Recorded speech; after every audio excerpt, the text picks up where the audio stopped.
नमस्कार मित्रांनो, श्रीमंत कट्ट्यावरती आपल्या सर्वांचं पुन्हा एकदा स्वागत आहे। मी सुजित साठे आपल्या सर्वांचं स्वागत करतो। आज मी एक मूवी बघून आलो आहे जिचं नाव आहे सितारे ज़मीन पर। खूप उत्कृष्ट आणि सुंदर चित्रपट आहे। मास्टरपीस म्हटलं तरी पण वावगं नाही ठरणार। खूप खूप खूप सुंदर संकल्पना आहे। मी तुम्हाला रिकमेंड करेन की प्रत्येकानं जाऊन तो नक्की पहा, कारण त्याच्यामध्ये बऱ्याचशा गोष्टींचा उल्लेख आहे। बऱ्याच गोष्टी आहेत ज्या शिकण्यासारख्या आहेत। इनफॅक्ट भरपूर काही शिकायला भेटले, भरपूर आनंद झाला। प्रत्येकजण रडणार हे 100%। त्याच्यामध्ये भरपूर महत्त्वाच्या गोष्टींबद्दल बोललं गेलं आहे। रिलेशन जे असतं आपलं ते भरपूर लोकांसोबत खराब असतं, म्हणजे ज्यामध्ये रिलेशनशिप इश्यूबद्दल बोललं आहे, किंवा आपला जो माइंडसेट असतो त्याच्याबद्दल बोललं गेलं आहे, आपला जो इगो असतो त्याच्याबद्दल बोललं गेलं आहे, किंवा आपलं जे बघण्याचं जे परसेप्शन असतं त्याबद्दल बोललं गेलं आहे। आणि इतक्या बारीक गोष्टी त्यामध्ये इन्व्हॉल्व आहेत ना त्या पिक्चरमध्ये। खूप खूप खूप सुंदर चित्रपट आहे। जर तुम्ही ते खूप बारकाईने जर समजून घेतलात ना, तर आयुष्यामधले भरपूर प्रॉब्लेम्स तुमचे सॉल्व्ह होतील। इनफॅक्ट माझ्या बाबतीत ते मला शिकायला मिळाले, कारण माझ्या आयुष्यामध्ये मी भरपूर गोष्टींसोबत लढतोय सध्या। भरपूर प्रश्नांची उत्तरं मी समजून घेण्याचा प्रयत्न करतोय। आज त्या चित्रपटामुळे मला भरपूर माझी उत्तरं मला मिळालेत। माझे जे प्रश्न होते, जे बऱ्याच वर्षांपासून मी त्यांच्यावरती काम करतोय, ते प्रश्न मला एक्झॅक्टली लक्षात यायला लागले की एक्झॅक्टली हे जे होते ते असं का होते। बऱ्याचदा आपल्या एखाद्या व्यक्तीसोबत रिलेशन खराब होतं, तर ते खराब होण्यापाठीमागचं कारण काय असतं मुळात ते आपल्याला माहीत देखील असतं, पण ते कव्हर नाही करता येत, कारण त्यामध्ये इगो अडवा येतो।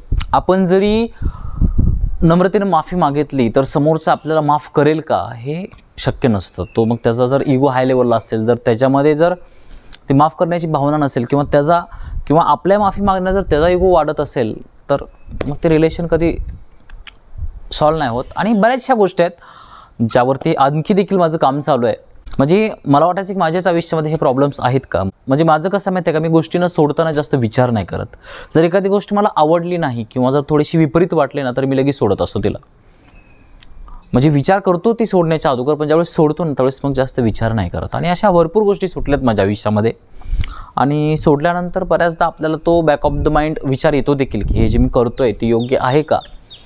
आणि बऱ्याचदा आपल्या आयुष्यामध्ये ह्या गोष्टी होत असतात। ज्यावेळेस आपण तो निर्णय घेतो त्यावेळेस आपल्या आयुष्यामध्ये तसे सिच्युएशन असते, त्या सिच्युएशन अकॉर्डिंग आपण तो निर्णय घेतलेला असतो। पण कालांतराने आपल्याला लक्षात यायला लागतं की ती गोष्ट तेवढी महत्त्वाची होती का त्यावेळेस। आणि भरपूर गोष्टी आपल्याला शिकून जाणार हा चित्रपट आहे। चित्रपटामध्ये सगळ्यात महत्त्वाची जर गोष्ट मला कुठली आवडली असेल ना, तर ती म्हणजे आमिर खानचा लर्निंग ॲटिट्यूड। म्हणजे ज्यावेळेस चित्रपट जर तुम्ही बघायला सुरुवात कराल ना, तेव्हा त्याच्या आयुष्यामध्ये भरपूर प्रॉब्लेम्स असतात आणि तो त्या प्रॉब्लेम्सला स्वतःची चूक कधी मानतच नसतो। पण जसं जसं मूवी चित्रपट जसा जसा पुढे जातो ना, तसं तसं मग त्याला कळायला लागतात गोष्टी, तो समजून घ्यायला लागतो। आणि त्याच्या आयुष्यातले जे प्रॉब्लेम्स असतात ना, ते डिझॉल्व्ह व्हायला लागतात किंवा सुटायला लागतात। त्या लक्षात यायला लागतं की हे सगळं का होतं आहे। इनफॅक्ट जी अपंग मुलं असतात, ज्यांना तो वेडा म्हणत असतो, पागल म्हणत असतो, इन पागलों को मेरे को सिखाना पडेगा, तेच जे वेडे मुलं असतात ना, ते त्याला जगायला शिकवतात, सगळ्या गोष्टींना ॲज इट इज बघायला शिकवतात। आणि खूप सुंदर मूवी आहे।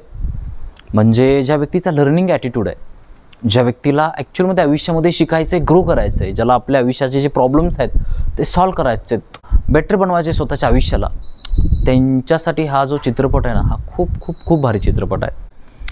आणि भरपूर त्यांनी खूप मेहनत घेतली चित्रपटावरती। जी स्क्रिप्ट आहे ना, ते आपल्याला बघताना एवढी अशी वाटणार नाही आहे, पण खूप बारीक जे आपल्या आयुष्यातले जे प्रॉब्लेम्स असतात, जे आपल्याला माहीत नसतात, आपण जगत असतो पण आपल्या लक्षात येत नाही की जे काही सगळ्या गोष्टी होत आहेत, आणि त्याबद्दल त्या मूवीमध्ये सांगितलं गेलं आहे। इनफॅक्ट आजपर्यंत माझे जे व्हिडिओज आहेत ना, त्यामध्ये मी बऱ्याचदा हे वाक्य बोलून गेलो आहे की आपल्या आयुष्यामध्ये आपण बऱ्याचशा गोष्टी करत असतो, पण आपल्याला एक्झॅक्टली माहीत नसतं की आपण एक्झॅक्टली काय करतोय, का करतोय, आणि जे होतंय ते सगळं का होतंय।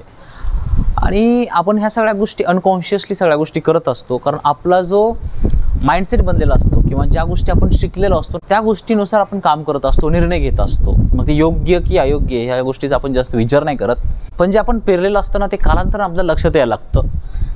आणि मग आपल्या लक्षात यायला लागतं की यार ते अयोग्य होतं की योग्य होतं। पण हा जो मूवी आहे ना, तो भरपूर शिकवून जाणार आहे, भरपूर शिकण्यासाठीचा मूवी आहे। तर माझी सर्वांना विनंती आहे की कृपया थिएटरमध्ये जावा आणि नक्की तो मूवी पहा। तर तुमच्या आयुष्यात जर काही प्रॉब्लेम्स असतील ना, जर तुम्ही कुठे लढत असाल, तर त्या गोष्टी तुमच्या आयुष्यातून नाहीशा होतील. त्यामुळे हा चित्रपट नक्की बघा, एवढं सांगू इच्छितो.